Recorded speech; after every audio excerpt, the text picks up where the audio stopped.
Halo teman-teman, dalam video kali ini kita akan belajar struktur landing page atau sales page yang sederhana. Oke, nah ketika saya membahas tentang landing page itu sama saja dengan sales page, ya, artinya halaman penawaran. Oke, jadi teman-teman jangan bingung ya antara beda landing page dengan sales page itu sama saja. Oke, jadi landing page atau sales page adalah halaman penawaran kita, dimana nanti di halaman inilah kita akan menjabarkan tentang produk kita. Oke, nah maksud sederhana di sini adalah kita membuat sebuah landing page di mana kita hanya dengan mengandalkan atau dengan menggunakan postingan biasa. Contohnya seperti ini. Nah, contohnya seperti ini ya. Nah, ini adalah contoh landing page sederhana di mana saya hanya menggunakan postingan biasa, jadi tidak menggunakan page builder seperti ini ya. Ini banyak elemen di sini ya. Nah, di sini saya hanya menggunakan landing page atau sales page sederhana hanya menggunakan postingan biasa. Nah, nanti kita akan belajar bagaimana cara membuatnya. Nah, ada beberapa struktur ya yang perlu teman-teman tambahkan di sebuah landing page ya. Ini landing page yang sederhana ya. Nah, yang pertama adalah kita langsung saja. Yang pertama adalah intro terlebih dahulu. Nah, intro itu apa? Intro itu adalah pengenalan ya, siapa teman-teman misalkan, atau tentang produk teman-teman ya, produk apa yang teman-teman jual ya. Nah, contohnya di sini intronya di sini saya buat ya. Nah, ini sebagai pengenalan ya. Ini adalah intro ya. Yang kemudian yang kedua adalah nomor kontak ya. Nah, nomor kontak ini di mana nanti si visitor jika mereka setelah membaca produk kita ya, deskripsi produk kita, kemudian mereka tertarik, maka mereka akan menghubungi nomor kontak kita. Nah, di sini saya tulis di bagian ini ya. Nah, ini poin nomor 2 ya, kontak ya. Nah, ini penting. Kemudian yang ketiga adalah foto produk ya. Nah, foto produk ini adalah untuk memberikan pilihan kepada si calon buyer kita ya, si visitor kita, agar mereka bisa memilih produk jenis apa yang mereka ingin beli atau mereka ingin pesan. Nah, di sini saya menambahkan beberapa pilihan foto produk ya. Nah, di sini ada juga kodenya, jadi gambar ini saya desain sendiri ya. Kemudian saya tambahkan kodenya, kemudian juga saya tambahkan nomor handphone atau WA di sini. Oke, dan juga nama di sini. Oke.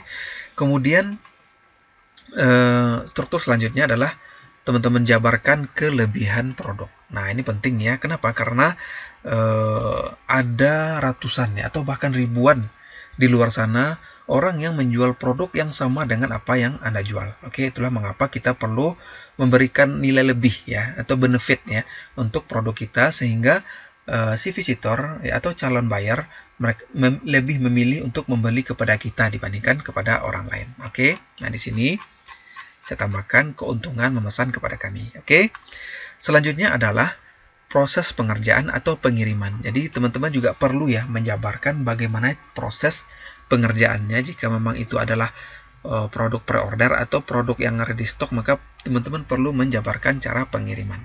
Nah, di sini saya jabarkan. Oke, proses pengerjaan dan pengiriman. Oke, kemudian selanjutnya adalah kebijakan komplain atau return. Nah, ini juga penting ya. Kenapa? Karena ini akan memberi ketenangan kepada si calon buyer ya. Mereka akan mendapatkan garansi ya. Ketika mereka membeli produk kita, maka mereka akan mendapatkan garansi. Jadi ini di sini garansi ya. Garansi. Oke.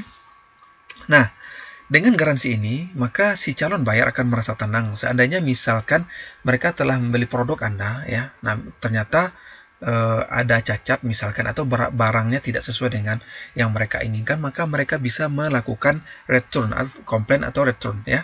Jadi mereka bisa mengirimkan barang kembali, kemudian teman-teman ganti dengan produk yang sesuai dengan apa yang mereka inginkan. Nah, ini adalah nilai lebih untuk toko online teman-teman, karena akan memberi ketenangan kepada si calon buyer. Oke. Kemudian yang ketujuh adalah testimoni ya. Nah, testimoni ini penting untuk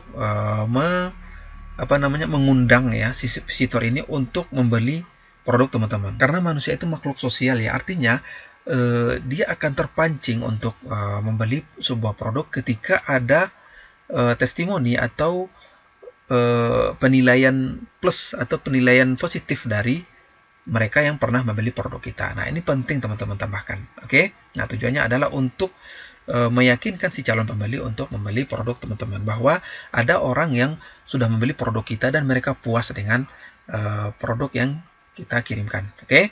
Kemudian yang ke-8 adalah foto pengiriman. Oke. Nah, menambahkan foto pengiriman ini juga penting ya.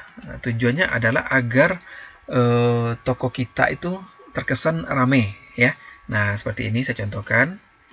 Nah, di sini saya tambahkan foto pengiriman ya, bukti pengiriman. Artinya ya, saya sudah melakukan banyak pengiriman ya untuk toko online ini, sehingga si calon buyer akan merasa yakin ya bahwa memang toko online ini bukan toko online abal-abal atau toko online penipu ya, dimana memang sebagian orang atau memang orang yang belum terbiasa berbelanja online, maka di dalam pikiran mereka itu belanja online itu mudah kena tipu. Nah, dengan menambahkan bukti pengiriman seperti ini, maka akan menambah keyakinan kepada si visitor kita untuk belanja kepada kita. Karena mereka yakin dengan melihat foto ini, maka mereka yakin bahwa kita memang sudah melakukan berbagai pengiriman ke buyer yang lain. Oke. Kemudian selanjutnya, tipe jasa pengiriman. Nah, ini juga penting ya. Tujuannya untuk memberikan pilihan kepada si visitor atau si calon buyer ingin menggunakan jasa pengiriman apa ya. Nah, di sini saya tambahkan di sini di bagian widget ya. Nah, di sini teman-teman bisa menggunakan JNE, bisa menambahkan JNE ya. Kemudian ada Tiki, ada Pos Indonesia, dan juga sekarang ada beberapa jasa pengiriman yang lainnya seperti JNT, Si Cepat, dan lain sebagainya. Oke, teman-teman perlu tambahkan itu, tujuannya agar si calon buyer mereka bisa menentukan dengan jasa pengiriman apa produk tersebut akan dikirim ke mereka. Oke. Kemudian selanjutnya adalah teman-teman juga mencantumkan bank transfer, meskipun ini adalah opsional ya. Opsional ya. Kenapa saya bilang opsional? Karena memang ketika si calon buyer menghubungi kita, mereka tetap meminta kita untuk mengirimkan nomor rekening ya. Jadi setelah ada deal-dealan antara teman-teman dengan calon buyer, maka biasanya mereka nanti akan meminta nomor rekening untuk mereka melakukan transfer. Meskipun di website juga perlu teman-teman tambahkan, namun dalam bentuk JPEG ya, karena jika teman-teman tambahkan di dalam artikel, maka biasanya akan masuk SMS penipuan yang meminta kita untuk mentransfer. Jadi gunakan dalam bentuk image, sehingga orang-orang yang tidak berkepentingan tidak bisa mengcopy. Jadi mereka harus ngetik satu persatu angka. Jadi lebih repot. Oke. Nah, inilah dia elemen ya yang harus ada di dalam sebuah sales page toko online. Tujuannya agar toko online kita itu terlihat profesional dan mengundang si calon buyer untuk membeli produk kita. Oke. Nah, kita akan belajar ya pada video berikutnya bagaimana cara membuat masing-masing dari elemen ini.